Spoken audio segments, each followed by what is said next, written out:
Upside down.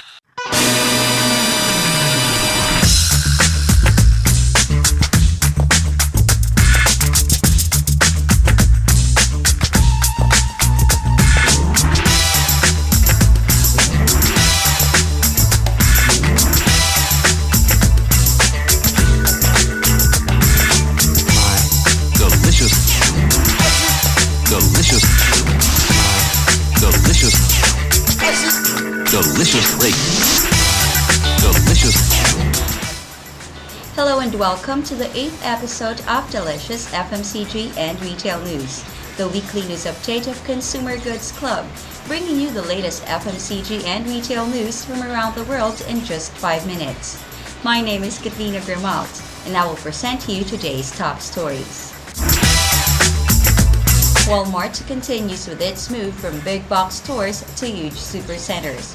Although this might make sense for the company, its critics claim that the switch would leave behind perfectly usable facilities to build just another store down the street or across the road.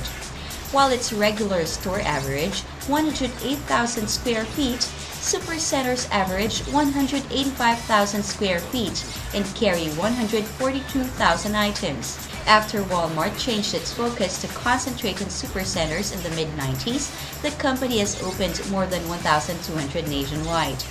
Walmart stresses that it does not close stores as much as it moves and expands them in response to consumers' wishes for larger stores with more groceries. Although P&G recently revised its earning forecasts, the global consumer goods giant is still growing 4% organically on the top line. However, at a time when CEO Bob McDonald wants to realize $10 billion in overall cost savings in the next 5 years and heavily bets on digital and social marketing, some close observers have started to wonder if the company is overall in good shape. Last quarter, P&G has been losing market shares across more than half of its business as a result of previous price rises. In Kantar's retail survey, P&G has slipped for 4 straight years, although being still among the top performers. Responsible for that might be its ongoing supply chain issues, as well as loss of its advertising effectiveness, its traditionally 2 strong pillars. And finally, P&G's beauty and grooming business does not deliver the expected high growth rates, whilst competitors are more aggressive and more successful. So when will our friends from Cincinnati react? Canada-based yoga and sportswear retailer Lululemon Athletica's market value reaches now more than $10 billion with sales of just $712 million last year. The company, whose sales per square foot are triple of what Neiman Marcus reported, does not run high-tech data collection tools. Instead, Lulu trains its workers to eavesdrop, placing the clothes folding tables on the sales floor near the fitting rooms rather than in back room so that the workers can overhear complaints. Nearby, a large chalkboard lets customers write suggestions or complaints that are sent back to headquarters. An equally important part of Lulu's success story, besides getting the product right, is keeping its cars. The goal is to sell gear at full price and to condition customers to buy when they see an item rather than wait. Quite a nice position being in, isn't it? Howard Schultz, CEO of Starbucks, said the company will continue expanding beyond cafes and into retail.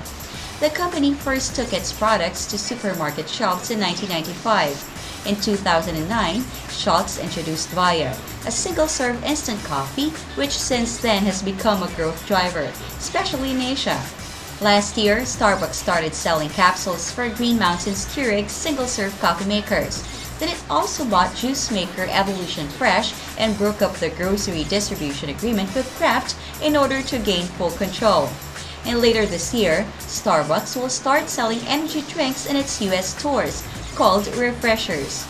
All is done with a clear focus, leveraging the brand's sleeping potential by building a multi-channel and multi-product business. Seems like not a bad idea, if they are capable of resisting the temptations of over-diversification. Would you agree?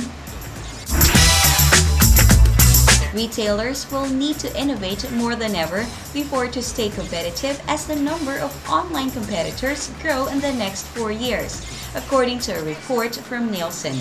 Online retail is on track to grow faster than other channels, and warehouse clubs and dollar stores will gain market share at the expense of convenience stores, supermarkets, and department stores, the report says.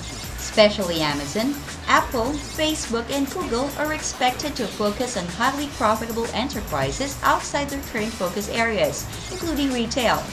These four companies will enhance or disrupt the future of retail, either in how and where merchandise is sold or how organizations communicate with shoppers and consumers.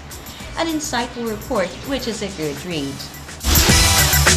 This was the 8th episode of Delicious FMCG and Retail News by Consumer Goods Club. I hope you enjoyed it. You'll be able to find more information about us and Delicious on our website at www.consumergoodsclub.com.